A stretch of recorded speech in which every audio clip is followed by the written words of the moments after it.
and usually we are asleep to see all of the cool things that happen in the sky overnight. But yesterday morning, this picture is actually taken by Jerry. It's hard to see behind us now. We'll take a closer look in a second, but we were able to see the comet yesterday. Yeah, it does look cool. And the comet's like right here, right? Is it this guy? It's over here. I can't tell. I think it might have gotten split right between our screens. When you bring it up, though, you could clearly see it. But yeah, no, this is a beautiful photo. I love this. And obviously, we always keep mentioning, keep sending us these photos. Yeah, absolutely. Because we miss out a lot. And especially this picture, too, it was pretty hard to see with your eyes. So taking a look out now, you can see it as you look over to your right side. I'll point to it in just a second here when I finally make our way over. But again, you can see it right here. Jerry did mention that he thinks that he was able to see it with his eyes as well, but the better chance to see it without a camera or a telescope is going to be coming back as we head into the mid-month.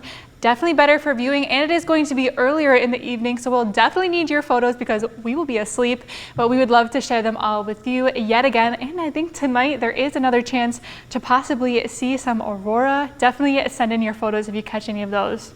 But today you might notice, looking up the sky as well, we are waking up with some hazy conditions. Now again, we had some of that fire activity pick up to our north. I think some of those breezy conditions yesterday, very dry as well.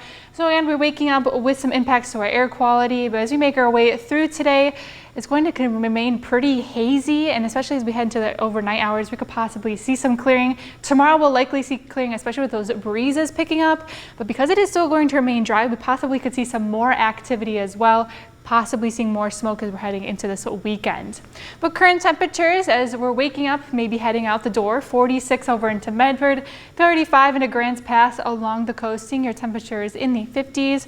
Over into Northern California, another cooler start, 44 into Montague, 55 over into Etna, and back over east of the Cascades, cool morning, 33 in Bly, 36 into Lakeview, 28 in Beatty this morning.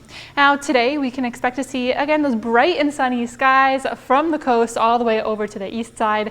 Temperatures are going to be above average for this time of year, about 10 degrees for most areas. The Checo effect still keeping the coast warmer today, temperatures into the 80s, and again, expect some of those hazy skies. As we head into those overnight hours, another chilly night over into the Klamath Basin, and we're going to see some cooler temperatures as well, making our way over to the west. But again, it's the same old thing that we've been seeing the past few days, expecting those clear, dry conditions.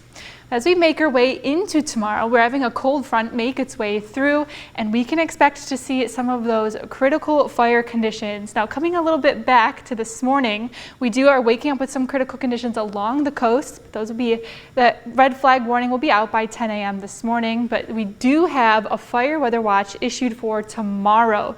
Now, this is for Klamath and Lake counties. It starts at 11 a.m. and goes until 8 p.m. tomorrow. We're expecting some pretty gusty conditions. We just took a look at it, possibly up to 50 miles per hour in some of those higher elevations, excuse me. But again, as we're making our way through the day as well, we have some pretty dry conditions this week. We're pretty dry out. We'll have an update on your drought monitor as well as we're heading into the afternoon today.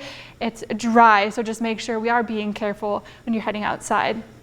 And also, if you are heading outside this weekend and you're looking to catch some of that fall foliage changing, again, it's becoming, it might not feel like fall, but it is starting to look like it, so at least we have that. Or if you're heading out to Grants Pass for art along the Rogue, definitely some nice conditions for the rest of this weekend. And Friday will be the coolest of the day, possibly seeing a lingering cloud, but we'll expect to see those bright and sunny conditions for the rest of the weekend. But let's go ahead and take a look at your next 7 days for the coast. See those cooling down as we head into tomorrow, and some clouds making their way in.